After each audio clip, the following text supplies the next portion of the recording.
Hey y'all, welcome back to Alakazam Math Made Easy. In this video, we're going to go over what a higher derivative is and why it might be useful in some cases to know it. The good news about this topic is that if you can do one derivative, if you can find the derivative we've been doing so far, you can find a higher order derivative, right? So in every derivative problem, we start with some original function, right? And getting to this value, this first derivative here, is something we've done since we've talked about derivatives so far. That's the step we've already done. But the concept of a higher derivative is taking that and going further, right? And all you really do is you take the derivative of the function before it. So here, for the first derivative, we took the derivative of f of x, and we had one apostrophe, meaning that it was just f prime. For the second derivative, we're going to take the derivative of this, and to indicate that we did that, we're going to add a second apostrophe. And similarly for a third derivative, we're going to do that and add a third apostrophe. And all this means is that it's the third time we've taken a derivative of the original function f, right? So it's a hugely simple concept. And we'll see down the line why a lot of this, at least the first and second derivative, are super common. But in the meantime, let's do an example. Right, so the function we're given is this this one right here, 8 to the x, 3x to the fifth, 2x squared minus 3x, right? And basically what we're going to do is we're going to do this the exact same way we've done it before. Multiply to the front minus 1, all of these, and that'll get us our first derivative, right? So that's where we got this 8x to the seventh plus 15x to the fourth plus 4x squared minus 3, right? So that's how we got that. And then we're just going to do the same thing again. 7 multiplied to the front minus 1, multiply all these to the front minus 1. And then this one becomes x to the 0, remember? And then that's how we get all of these, right? So 7 times 8 is 56, 7 minus 1 is 7.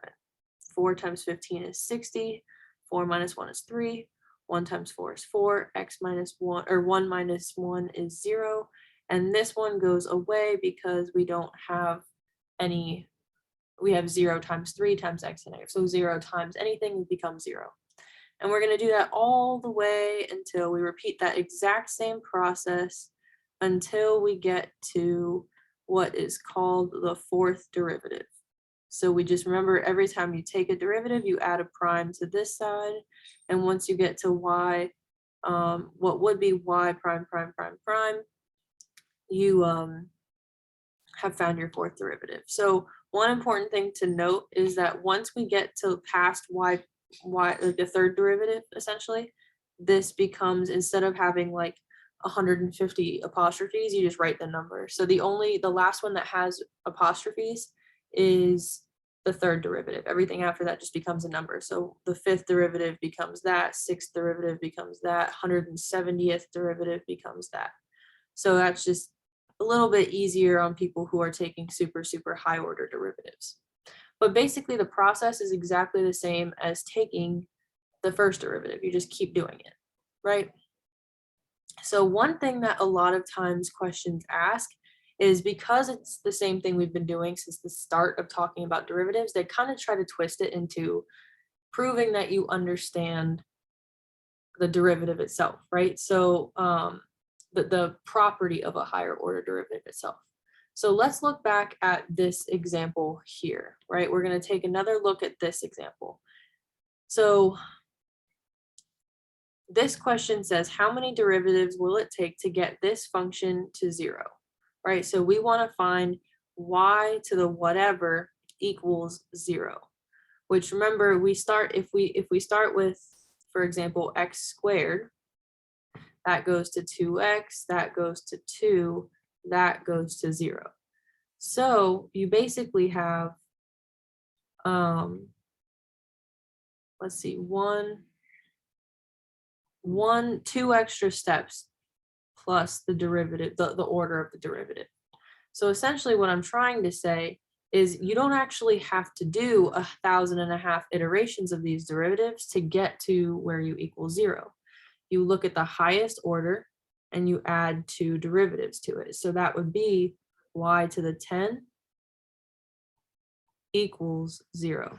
And same thing here, you can do that same process regardless of the coefficient in front. That doesn't matter. What we're going to look at is the highest order, right? So the highest exponent on the x, and we're going to do that number plus the 2 extras equals 0, or well, it doesn't equal 0, it equals y to the 8th, and the y to the 8th equals 0.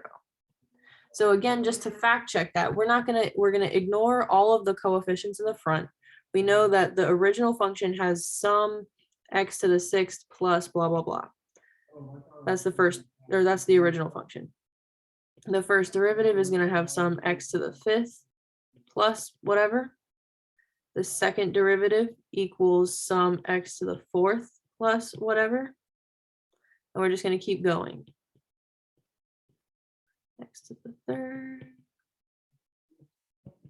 x squared, x, some number, and then this becomes 0. So I guess instead of, that was my bad, instead of it being +2, it's actually going to be +1. So because the original function is essentially 0, or well, not essentially 0, but y to the 0 number of primes, that was my mistake. So this is actually going to be 8 plus 1, so y to the 9th derivative would lead to 0. So I guess to clarify, you could essentially walk through this step on your exam paper in this question, right? Or you could simply say that you realize that the pattern says, because you're so familiar with this process, the pattern says that you add the highest power of that function plus 1 extra step, and that is what gets you to 0. So that's the concept of higher derivatives. They might ask you for this problem, find the 4th derivative or 5th derivative of some function. They might ask you something like this. Regardless, what we're going to end up using in the future is this second derivative, because those are going to be built into other types of problems. And that will be starting in video, let's see, in video 18, we'll start to see that second derivative come into play. But that's the concept of higher order derivatives. It's not something I would spend a ton of time studying, kind of just commit this rule to memory here. And even if you don't commit it to memory, you saw it took me about 4 seconds to go through this process. So even if you don't understand, or if you don't want to commit this rule to memory, this +1 to memory, you don't even have to. You could just walk through the same logic on your exam paper and get to the same answer. So if you've learned something from this video, please like it. If you want to stay up to date when I post new videos to my channel, you can subscribe to the channel and press the notifications button that looks like a little bell to get a notification every time a new video is added. If you have questions still after this video on higher derivatives or any topic we've gone over in the past, feel free to leave it in the comments. And other than that, as usual, have great luck.